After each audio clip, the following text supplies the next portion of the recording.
Welcome back. We have a new Volaire Views this week. We are back on the road. We're in the United Club in Denver International Airport between flights, and I'm lucky to be joined by John Reed, the airport director from Rochester International Airport. It's been a great October for you with the launch of service to Denver, the renewal of service to Chicago. You got to be feeling good about where things are for Rochester.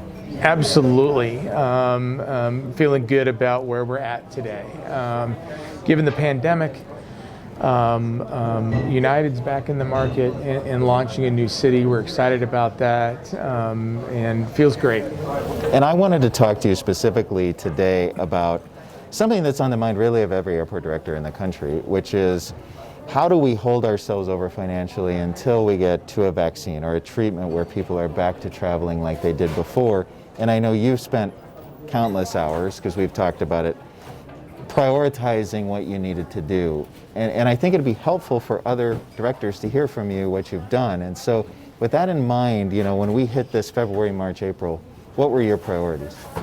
Well, as the pandemic came on, you know, our biggest priorities were twofold.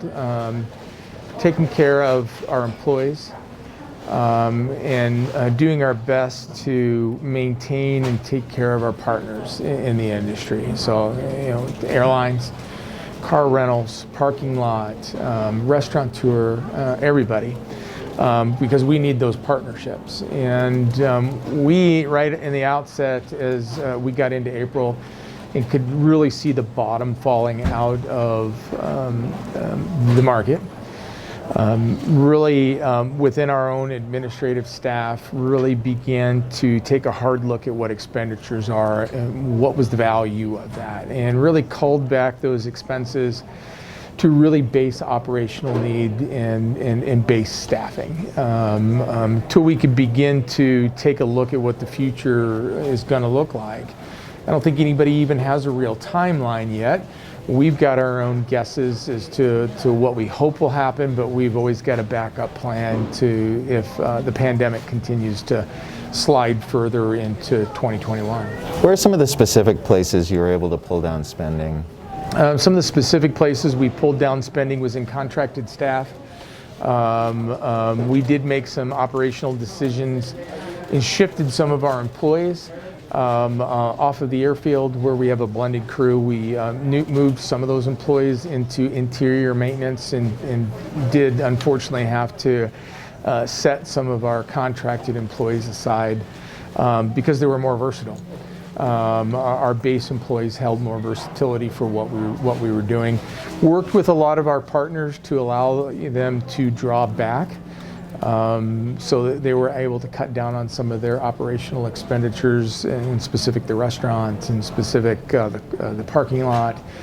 Car rentals naturally did that as well as the airlines. Took a real hard look at what our operational expenses were. If it really wasn't safety or operational safety or security driven, we've put a lot of those expenses on hold for now to keep ourselves in check and in line. And we're still running a positive operational cost structure at this moment. And you've had the challenge, I guess, on top of having to reduce budgets, you got new service starting, so you've had to also find money to set aside to do that marketing, because you need those planes to have as many people as possible. Absolutely. We had hopes that we'd be in this position at some point this year. We did preserve some dollars and at least earmark those for the expenses we knew we could potentially face for marketing a new route with United. We were more than happy to do that. Yeah, exactly. So as you look ahead, how long can you weather this? As we look at where we're at, and we're obviously very grateful for CARES Act funding. It's public record. You know, we received approximately $2.4 million. We're strategically expending and collecting those dollars, and we'll have a carryover into 2021. Combined with you know, our pared down expenses, we should be in a very similar position at the end of our calendar year 2021. Beginning to look towards 2022 already and beginning to forecast where we will be. Also very grateful for the CARES Act, which allowed 100% funding for 2020 grants So that saved us an expenditure, of dollars out of our capital that we can preserve for future projects. Excellent. Well, thank you, John, for joining us again. And obviously, we're very excited for his new service that we were very happy to partner with. And we always thank you for watching as well. Thanks again for watching another Volaire Views. Here at Gate 2, inviting passengers in rows 13 through 20 to board at this time. Rows 13